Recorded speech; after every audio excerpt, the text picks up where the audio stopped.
ندى معرفش عنها حاجة ومعرفش راحت فين. ما جاتش البيت من آخر مرة كانت في الشركة عندكم، ورحت سألت عليها هناك قالوا ما يعرفوش عنها حاجة، إن هي روحت من الشغل عادي في مواعيدها.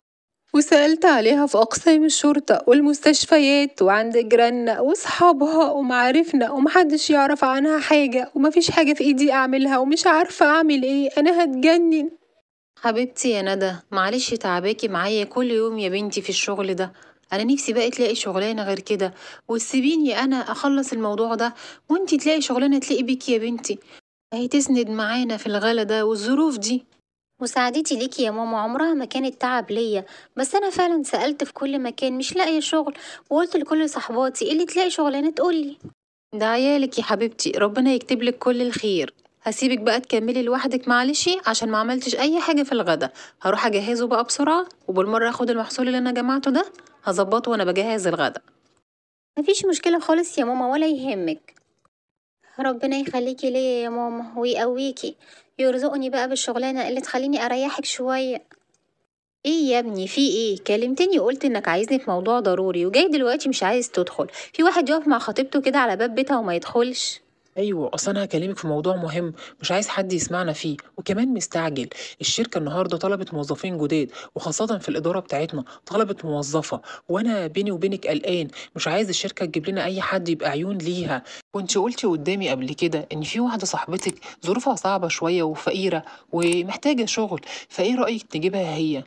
غريبة، من امتى يعني الحنية دي وعمل الخير؟ مش واخدة منك على كده. مش قرايبي وصحابي دول اللي انت دايما بتتريق عليهم وبتقول دول فقراء وجعانين؟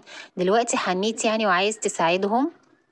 حنية ايه ومساعدة ايه؟ يا بنتي ما تفتحي مخك معايا بقى. الإدارة لو جابت لنا موظفة من بره هتركز معانا في الداخلة وفي الخارجة، لكن لما تجيبي صاحبتك دي اللي هي ظروفها صعبة وفقيرة ومحتاجة للشغل هتعتبرها منك بجميلة، وهتمشي لنا كل اللي احنا عايزينه. مفيش وقت، انت لازم تروحي دلوقتي وتفهميها بموضوع الشغل ان هي لازم تيجي الشركة بكرة وتقدم ورقها، وانا بطريقتي هحاول ازق الموضوع زقة كده. ندى، يا ندى، ايه ده؟ اميره ازيك؟ ايه المفاجاه الحلوه دي؟ عامله ايه يا بنتي؟ بقالي كتير مش بشوفك. انا الحمد لله يا ندى بخير، بس الشغل واخد وقتي كله الصراحة، ما بقتش فاضية زي الاول. وعشان كده بقى دلوقتي انا جايالك في مفاجأة. ايه؟ محتاجة منك تغيري بقى الهدوم دي خالص، وتطلعي الطقم اللي انت شايلاه للمناسبات والظروف، عشان هتيجي معايا بكرة مشوار مهم جدا. مشوار ايه ده يا اميره؟ مش فاهمه.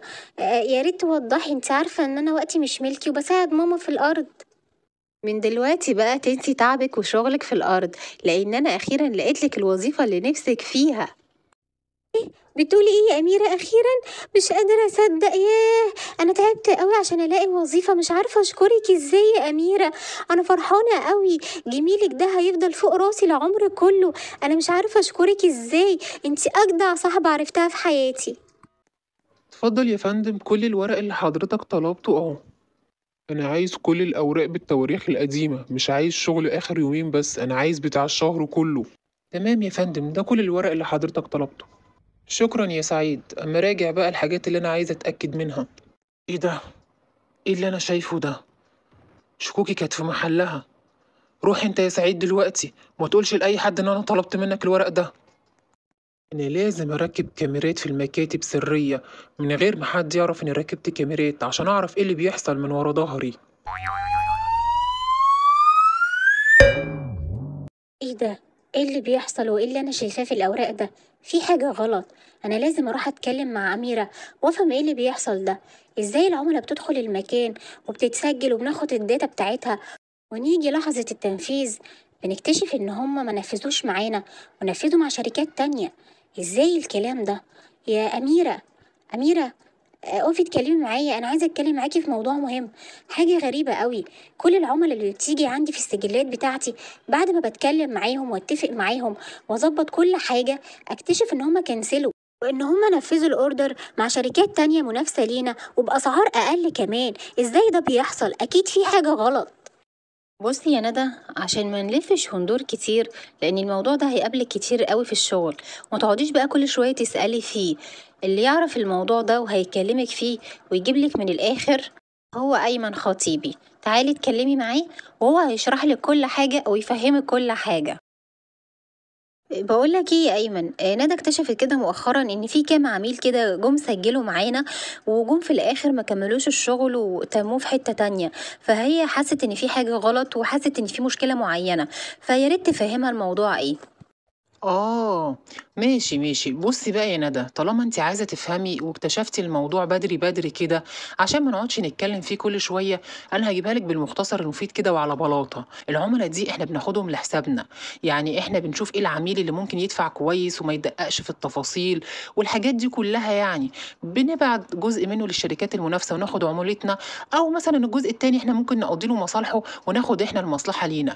بصي يا ندى، المهم انك لما تشوفي النوعيه دي من العملاء او تجيلك بيانات بتاعتهم، اعملي نفسك مش شايفاهم او كانهم ما دخلوش الشركه من اساسه. ايه ايه اللي انت بتقوله ده؟ ده سرقة علني. ازاي تعملوا حاجة زي كده؟ يعني ايه عملاء يبقوا جايين على الشركة دي وعلى اسمها وعلى سمعتها، وانتوا تاخدوهم تودوهم شركات تانية وتاخدوا نسبتكم؟ او لو لقيتوا المصلحة مثلا تناسبكم تنفذوها انتوا وتاخدوا المصلحة ليكم. انتوا بتسرقوا كده صاحب الشركة، واللي بتعملوه ده حرام طبعا. انا مش موافقة على حاجة زي كده. بص، انا اي عميل هيجي في الاوراق بتاعتي طلباته هتتنفذ للاخر، والداتا بتاعته مفيش اي حد فيكم هيعرف عنها اي حاجة، وغير كده هتزعلوا من اللي انا هعمله. انت بتهددينا؟ انت عارفه انت بتقولي ايه؟ هو انا جبتك الشغل هنا ليه؟ ما انا كان ممكن نعين اي حد عادي، يعني جبناك انت صاحبه اميره، والمفروض يعني ان انت شايله لنا جميل ان احنا توسطنا لك في الشغل، مش تيجي دلوقتي وتعملي كده. انت من غيرنا ولا كان عمرك هتوصلي لوظيفه زي دي، كان زمانك لسه في الارض والزرع. الأرض والزرع أنضف لي وأشرف لي كتير من إني أفرح بوظيفة كلها سرقة ونصب. ذنبه إيه صاحب الشركة ده اللي ائتمنكم إنكم تسرقوه بدون أي سبب وبدون أي وجه حق؟ وإزاي تفتكروا عشان أنا يعني بنت فقيرة ومحتاجة للشغل ممكن إن أنا أرضى وأقبل بحاجة زي كده؟ بصوا، الجميلة الوحيدة اللي أنا ممكن أعملها معاكم هو إن أنا أسكت على اللي فات وما افتنش عليكم، مع إني الساكت عن الحق شيطان أخرس. لكن في اللي جاي ما ينفعش تعرفوا مني أي تفاصيل عن أي عملاء. الورق اللي على مكتبي محدش فيكم يبص فيه ولا يعرف عنه أي حاجة، وإلا أكتر من كده فعلا هتزعلوا مني، وإما مش هكمل في الشغل ده. يا شوية نصابين وحرامية، أنا كنت شاكك والكاميرات أكدت لي شكوكي. كويس إن أنا ركبتها. بيعرضوا عليها إن هي تكمل معاهم في النصب عليا. والله طلعت بنت جدع وبنت حلال، لكن دول ما ينفعش يكملوا في شركتي ولا يوم واحد كمان. ألو، سكرتارية؟ أيوة يا سعيد، تنزل لي إدارة التسويق فورا وتجيب لي أيمن وخطيبته أميرة حالا. خير يا فندم، حضرتك بعتلنا طلب مستعجل. هو احنا غلطنا في حاجة ولا في حاجة حصلت؟ يا ريتها كانت جت على قد الغلط. الغلط مقدور عليه، كان ممكن اغفر وسامح اقول بكره يتعلموا، لكن انتوا للاسف حراميه ولصوص. انتوا ما ينفعش تكملوا يوم واحد في شركتي. يلا اطلعوا بره واحمدوا ربنا ان انا سبتكم تمشوا كده من غير فضيحه، واوعوا تفكروا تقربوا من المكان ده تاني.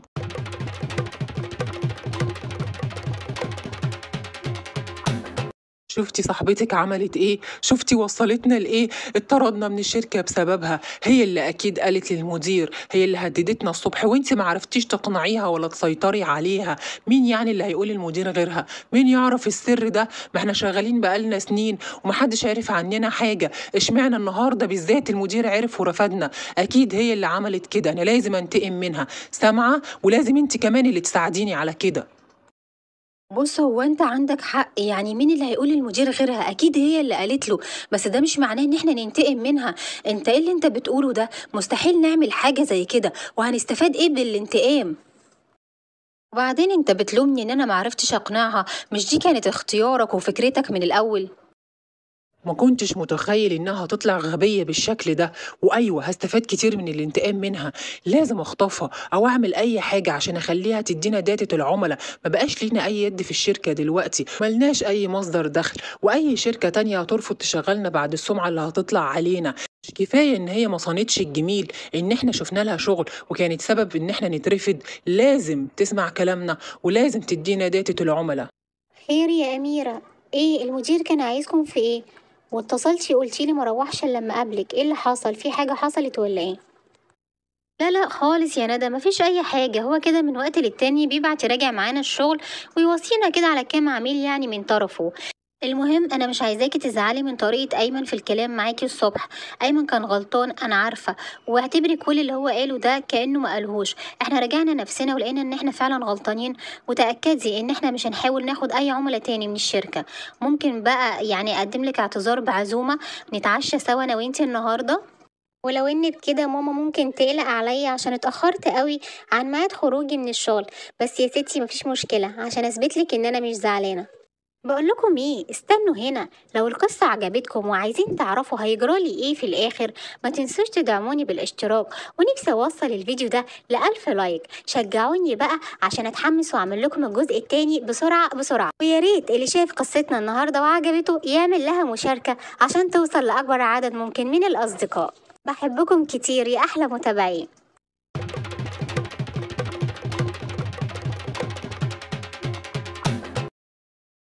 شُفت عرفت أجيبِك تحت إيدي بكل سهولة وبساطة إزاي، بقى أنا أعمل فيكِ معروف وأجيب لِك شغلانة عشان تخرّجِك من الفقر اللي أنتِ فيه، تقومي تعملي كده فينا؟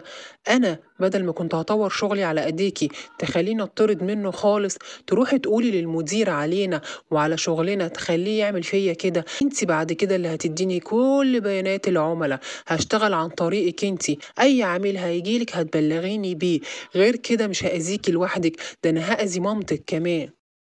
انا مش فاهمه ايه اللي انت بتقوله ده. انت عايز مني ايه يا ايمن؟ انا ما عملتلكش حاجه، ولا قلت للمدير اي حاجه، ولا لاي حد في الشركه. أكيد ندى جات النهاردة، مش معقولة تغيب كل ده. أما أفتح الكاميرا كده وأشوف، سألت السكرتارية وقالوا ما يعرفوش عنها حاجة، وبقالها يومين ما بتجيش. مش معقولة تغيب النهاردة كمان. إيه ده، ما جاتش، مش موجودة في مكتبها برضه. لأ، الموضوع كده ما يطمنش. إيه اللي يخليها تنقطع عن العمل فجأة كده ومحدش حاول يضايقها في حاجة؟ البنت دي جدعة جدا، لا تكون واقعة في مشكلة ومحتاجة مساعدة. أنا لازم أمر عليها في البيت وأشوف الموضوع إيه. أنا بعتذر لحضرتك لو كنت بزوركم في وقت متأخر، ولكن كنت عايزة أطمن على ندى، بقالها كام يوم ما بتجيش الشركة، وكنت خايف لا يكون حاجة زعلتها أو قابلتها مشكلة أو حاجة. ندى معرفش عنها حاجة ومعرفش راحت فين. ما جاتش البيت من آخر مرة كانت في الشركة عندكم، ورحت سألت عليها هناك قالوا ما يعرفوش عنها حاجة، إن هي روحت من الشغل عادي في مواعيدها. وسألت عليها في أقسام الشرطة والمستشفيات وعند جيراننا وصحابها ومعارفنا، ومحدش يعرف عنها حاجة، ومفيش حاجة في إيدي أعملها ومش عارفة أعمل إيه. أنا هتجنن. إزاي الكلام ده؟ محدش بلغني بحاجة زي كده، ولا في حد في الشركة يعرف أي حاجة عن موضوع اختفائها. أنا جاي أسأل بالصدفة ومعرفش حاجة زي كده. إزاي المدة دي كلها وهي ما ظهرتش؟ أنا مش هسكت، أنا هقلب الدنيا، لازم أعرف ندى راحت فين.